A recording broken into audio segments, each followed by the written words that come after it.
Sun River. Okay, I yeah. gotta do Sun River. You didn't make any changes? No, we did start making changes. Yes, but as far as the 1-foot drops in the buildings, Yeah. you didn't move them? No. Because I'm gonna tackle a 24-unit home. That's 60-70% of the job. And do that building, but understand the breaks. And bang that job out. There's 6 buildings. We're gonna amend that, I guess. Amend it, or just gonna handle it in the field? The way I did it, I made some changes in the basic floor plan, like the ranch, got a little bit, but utility rooms got small. You just submit that on your apartment over there. You know, so I'm going along those lines. The way I did it is that whatever we submitted originally for approval was total square footage. So once it goes over, they go, oh, you gotta go back to site plan, you know. So that's what I'm building. So let's try this. Let's try putting it on here. Which one do we have to share? This one don't work?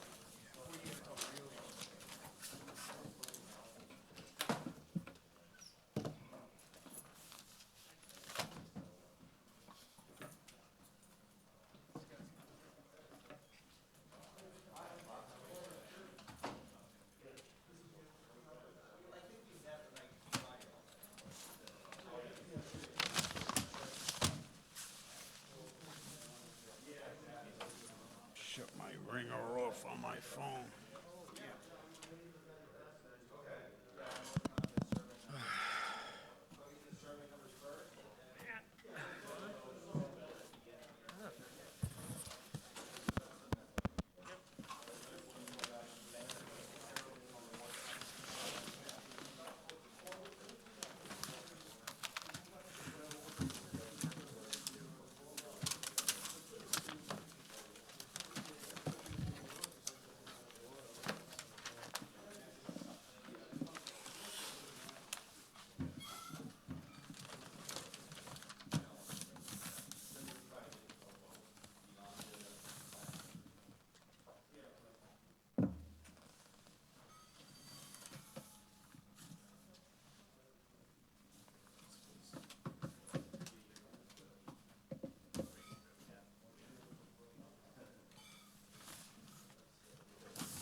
Really, Al, whatever you want. No, that's fine, 'cause I'm gonna be- Show, so. That's the closest empty seat. That was the, tennis court. Looking at that plan. They took the tennis court out. Where was it? Towards the back? The back right.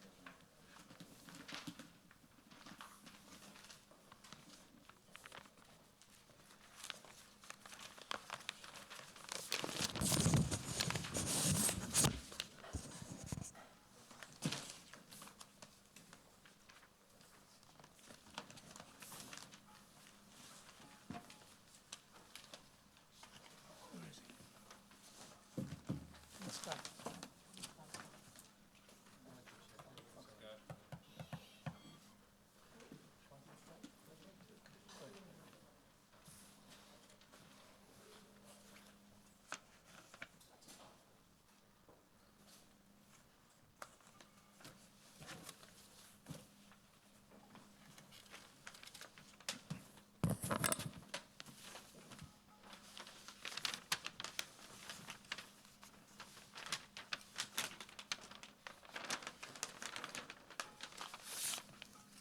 Inch. Second page is the pool. Second page is the Over pool. here, right? So, Yeah, so the this, second, yes. second page, 2 of 8.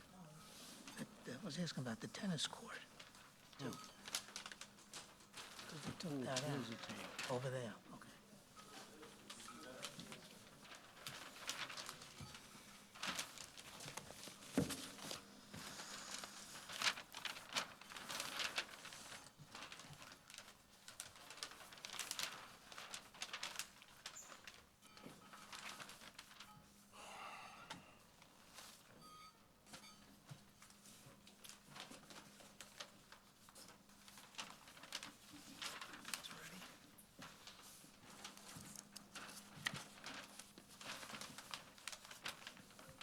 board ready? Oh, yeah. Perez, will be ready to roll? I'm just straightening this.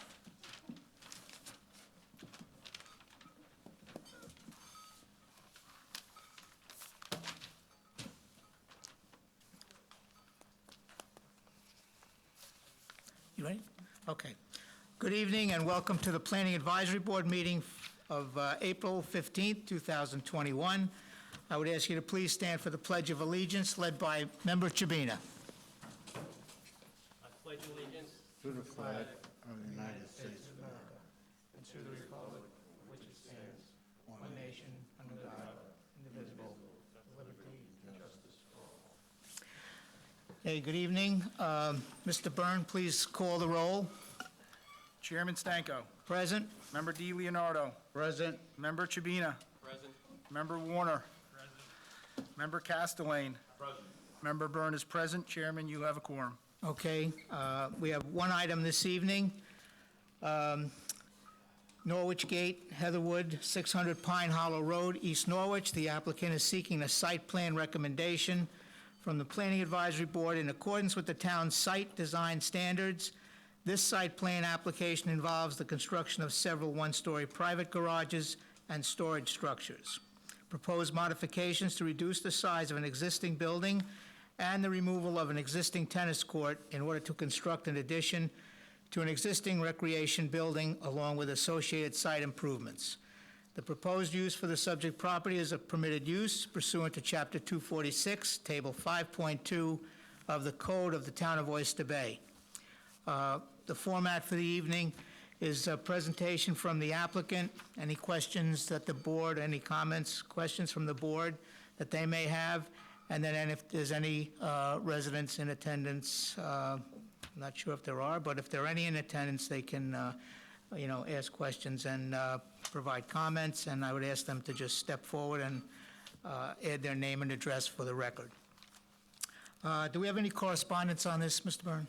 Yes, we do, Chairman. We have a memo from the Zoning Division dated January 4th, 2021, stating the subject property located at 600 Pine Hollow Road, East Norwich, New York, 11732, has a Nassau County land and tax map designation of Section 24, Block B, lots 974 and 975, and is located within the RMF-16 multifamily residence zoning district. We have a memo from the Department of Environmental Resources dated January 26, 2021, classifying the proposed action as Type 2 pursuant to SEQR. We have a memo from the Code Enforcement Division dated January 5th, 2021, stating there are no open code compliance cases for the subject property.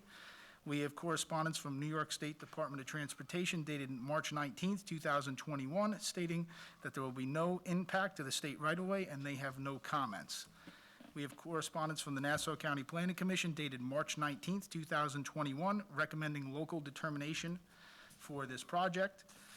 We have a memo from the Planning Division dated March 14th, 2021, stating that there are prior Planning Advisory Board and Town Board resolutions on file for the subject property. We have a memo from the Planning Division dated March 14th, 2021, stating the required parking for the subject site is 581 parking spaces, and 589 parking spaces have been provided. We have a memo from the Planning Division dated March 14th, stating the applicant has satisfied all of the division's concerns relative to the code of the Town of Oyster Bay as they pertain to site plan alterations proposed in this application. And we have the affidavit of sign posting and affidavit of mailing from the applicant. Okay, thank you. With that, we'll entertain the applicant. Thank you, Mr. Chairman. Mr. Chairman, can I take this up while I'm at the podium? Are you comfortable with that? Okay. Good evening, Mr. Chairman, members of the board. My name is Al Amato of Amato Law Group, 666 Old Country Road, Suite 901, Garden City, New York. Noting my appearance this evening on behalf of Norwich Gate Company, LLC, the property owner, in connection with its application. Planning has done a very nice job of providing an overview and all the interdepartmental memorandums, and to some extent has stolen my thunder, so I'll be very brief. The application is for site plan approval and a negative declaration in connection therewith in front of this board. Specifically, the site additions would be 7 single-story garages that'll accommodate a total of 50 vehicles within those garages. And those structures, those single-story structures, will also conceal 20 small storage spaces to be used for the residents. Those storage spaces are about 5 feet wide, 11 feet deep, and they'll be entered through a man door on the side of the garages. There'll be some additional surface parking added to the northern perimeter of the property, and the tennis court will be eliminated at the site, and that will make way for an approximate 1,500 square foot addition to the existing recreational building and a new outdoor lounge area to foster resort-style living at the complex. Significantly, no residential units are being proposed. We're just dealing with amenity features for the existing residents, so there'll be no additional impact, no additional traffic, no additional people. This spot is being essentially upgraded and being made much more comfortable, more luxurious for the residents at the complex. In sum, there will be a net gain of 8 parking spaces. The existing complex was started construction in the late 70s and was completed in the early 80s. This to reiterate some of the points that have been made already. On December 16th of last year, an application was filed with planning. We thank the town. This application was moved through very rapidly, and the applicant is seeking to effectuate these improvements before summer. So we do thank the town for its expeditious processing. TCRA was complied with. This is designated as a type 2 action, so no further review. And Nassau County said, recommended the local determination. Nassau County Planning and New York State Department of Transportation has referenced that there's no impacts on the roadways. I'm sure everyone knows exactly where this property is located, but I'll just add a couple of notes for the record. It's section 24, block B, lots 974 and 975. It's located on the southerly edge of the commercial corridor leading to the Oyster Bay downtown area. It's located on the west side of Pine Hollow Road, 400 feet north of Peerless Drive. It contains 28.76 acres and is zoned RMF16. That allows 16 units per acre. And the site contains 348 units. The garages that are being proposed, it will be 6 6-car garages and 1 14-car garage. To reiterate, it's adding 50 there'll be 50 vehicles that could fit in the garages, and there'll be 20 storage units. Certain parallel parking on the northern perimeter of the property will be modified to allow for drive-in spaces, and overall we're gaining 8 spaces. And as I mentioned, tennis courts being removed is proposed to be removed, and the existing recreational building, which is 2,866 square feet, is proposed to be expanded to 4,439 square feet. That's a 1,573 square foot addition. I have a number of people from Heatherwood with me this evening that would like to speak and will provide a much more eloquent overview of the design that I could, and they prepared a very nice presentation. So I'd like to introduce Chris Capice, who is the president of Heatherwood, and Douglas Patrick, who is actually the principal of Heatherwood. Please. Thank you all, Mr. Chairman, members of the board.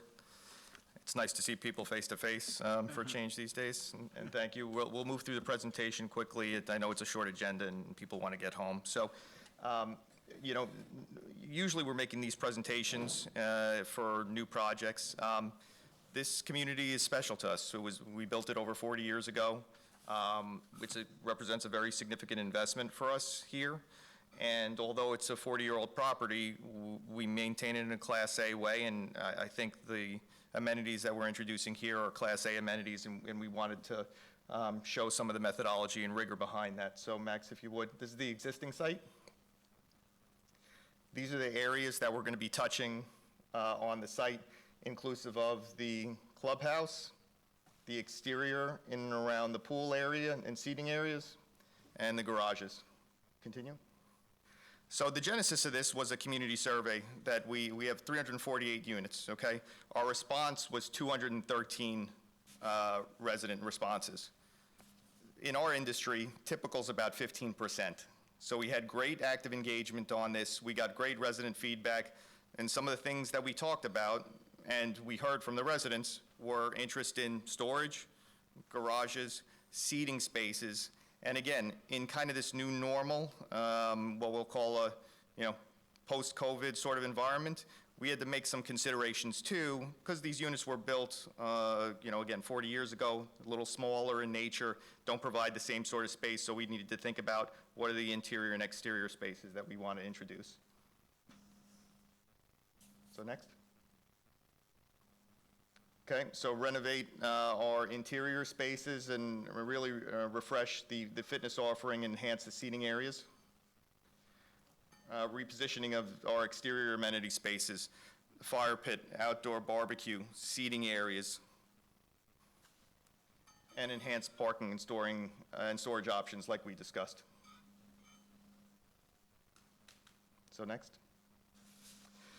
So what you see here is an overlay of the existing building and the additional fitness that we're adding to the community here.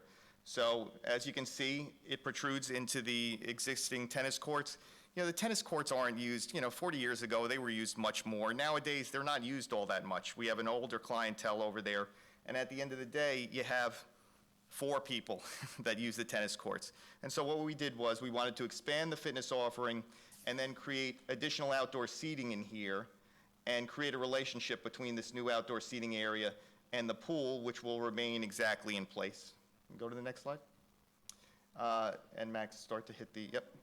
So expanded fitness area, like we discussed, indoor, outdoor fitness, okay? A covered fitness area because, again, nowadays people are more focused on making sure they can get outside, so outdoor yoga and stretching and things like that, we're creating that opportunity. The private workout pods. If somebody wants to do a Peloton, do their spin class, but wants to do it in a kind of a workout pod area where they're not quite sure that they want to be in those enclosed areas with multiple people, we're providing them that sort of functionality. Same idea here with private work from home spaces. And again, we don't have, big 3-bedroom townhomes, bonus rooms, et cetera. So we're providing them some of that functionality here.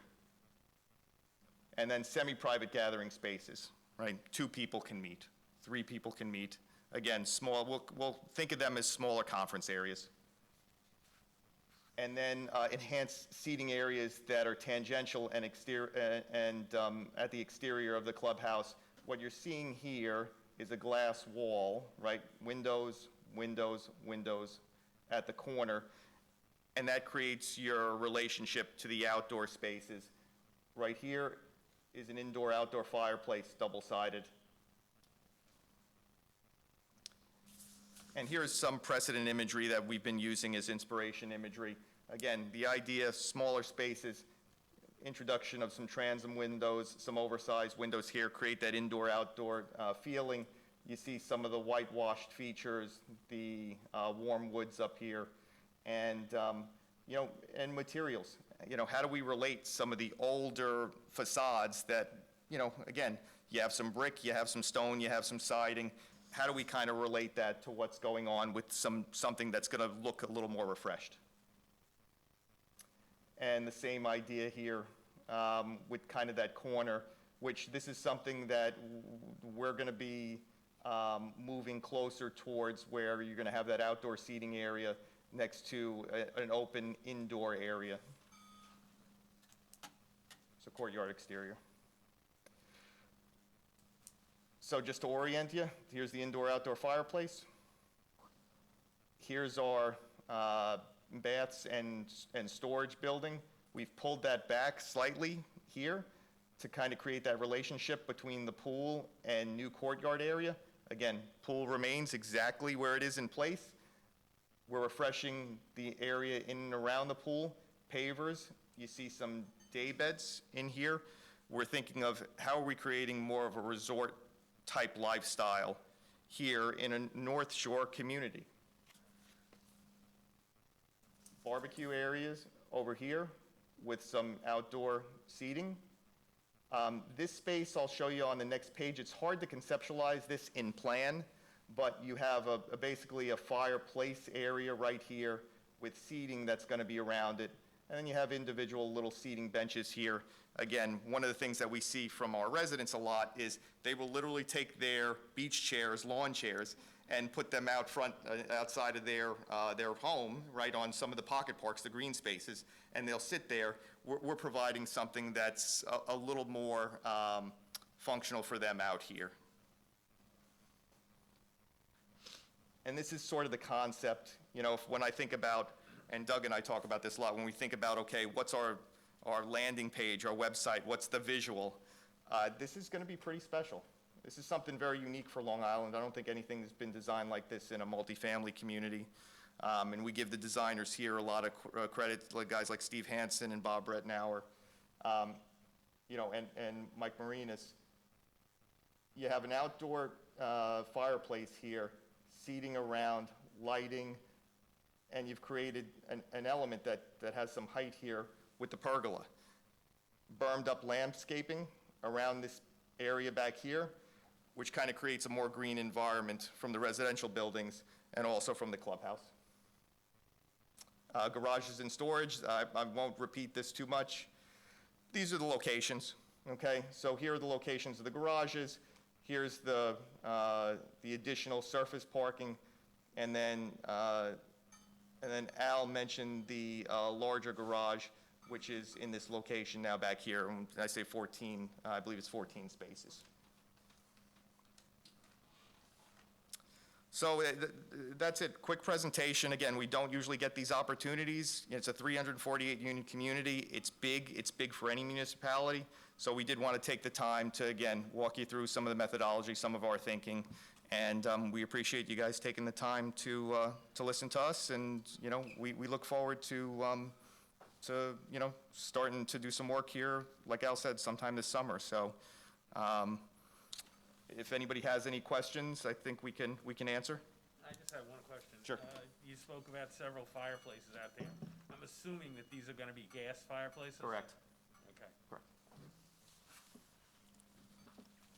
And this is a residential community, and it's rentals? Correct. Okay.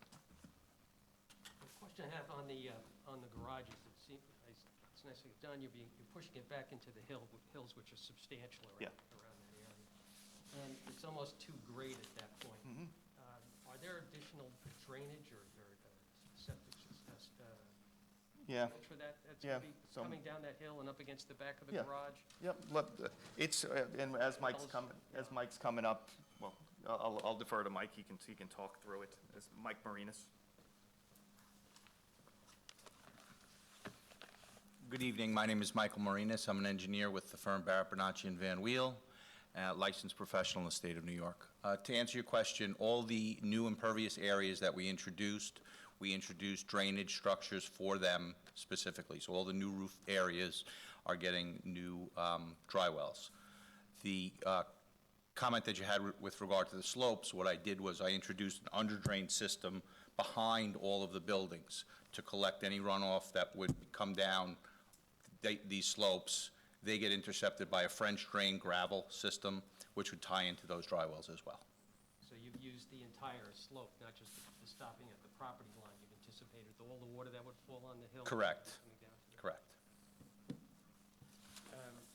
I just, when you build the garages and you're gonna have a retaining wall in the back, that will be the back wall. I was around when, in planning, when this was approved 40 years ago. I know that we were very concerned back then about, excuse me, about slope stabilization. And, you know, you guys did a great job. I remember they hydro-seeded everything, you know, and it grew in well and, you know, so on and so forth. Do you have any plans of putting in any sheet piling or anything behind the proposed wall, you know, that would be removed afterwards, just to stabilize that slope so that you don't get, you know, in the event of a huge downpour or something, you know, the the slope doesn't end up, Yeah, we hadn't just gotten into the discussion of whether or not we were going to overcut it or sheet pile it during construction, but I think to your point that sheet piling would be a more effective measure for that reason. And then also we would want to avoid overcutting because it would disturb more trees and more landscaping, so. right, I know it's very heavily landscaped on all of those. Yeah, we hadn't gotten into the means and methods, but to your point, I think the sheet piling would be something that I would recommend. The garage locations were specific, so we've also walked the site as well, and where we had the least amount of grade, right, is where we actually strategically placed the garages for thinking about that question. Thank you. Yeah, to his point, we wanted to make sure that where we're intercepting the slope is not going to be taller than the buildings itself, so Correct. that was considered. I have a question more on the functioning of, the new clubhouse, that's open to all tenants? Is that as part of their rent that they are able to use these facilities? No, we have a amenity fee. And the same with going to go for the garages will also be on a fee Correct. basis? Correct. I was just going to ask a question about lighting. Could you describe, you're going to have the lighting on the building, or up shining, or? In other words, it's not going to affect Yeah, the units at all? correct, Okay. correct. These garages that you're planning, are they going to be individual, like boxes where the car drives in, or are they going to just be open straight through? No, they'll be individual garages, right? Okay. One building with individual garages in So each. somebody who had a garage, if they wanted to store something in there, they could store something in there safely? They could, Okay. they could. Anybody over here? No? Okay, I have something for they're listening. Quiet tonight. It's okay. See no evil. That's it. Speak no evil. Well, thank you all. Is there any provision for, I'm sorry, you want to, is there any provision for handicap in the garage spaces? Yes. Yeah.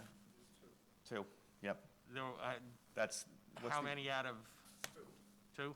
Yes, Okay. That's okay code-wise, and, yeah, okay. yes. And would they be adjacent to a handicap ramp on the existing sidewalks on the, on the other side of the roadway? Yes, that's how we designed it all, right? Yes.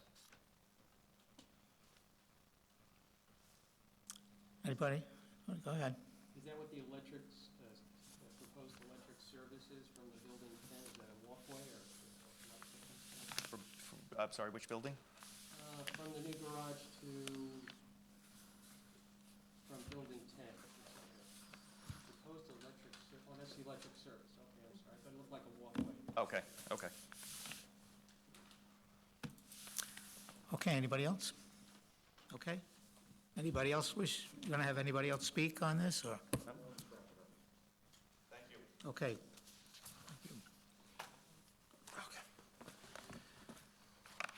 Just a couple of closing notes. In answer to one of the questions, there was a lighting plan that was submitted. It's complying with Section 246 of the zoning code. I think it's a half of, it's .5 candlelight, so it is code compliant. In sum, we believe this is a very nice amenity package that we're adding to the site. Overall, all the improvements comply with 246 of the zoning code for design. At the same time, there will be no negative impacts I propose to this board to health, safety, and convenience of the public and also of the residents of the community. We respectfully ask for a positive vote for site approval and a negative declaration. Thank you so much for your time. Okay, thank you. I don't know if there's anybody present who would like to address the board or ask a question of the applicant. There being none. Mr. Byrne, anything else you have to add, or Not at this time. at this time? Did they give, Okay. did they give the letter? The affidavit? Yeah. They posted the affidavit, yeah. Okay. If not, I'll entertain a motion on this application. I'll make a motion that we approve the site plan as submitted. Okay, as submitted. Second? Okay, Mr. Byrne, call the roll, please. Okay, voting on the motion, Chairman Stanko. Aye. Member DiLeonardo. Aye. Member Chabina. Member Warner. Aye. Member Castellane. Member Byrne is aye. Chairman, the motion passes. Okay, thank you very much, and thanks for a great presentation. And with that, a motion to adjourn. Motion. So moved.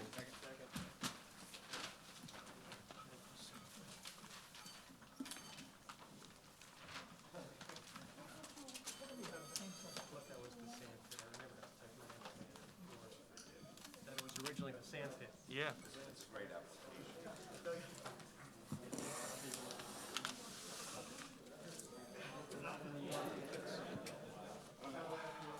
Yeah. Not as much as the one, the sand pit from Port Washington, though. That built almost all the buildings in New York City.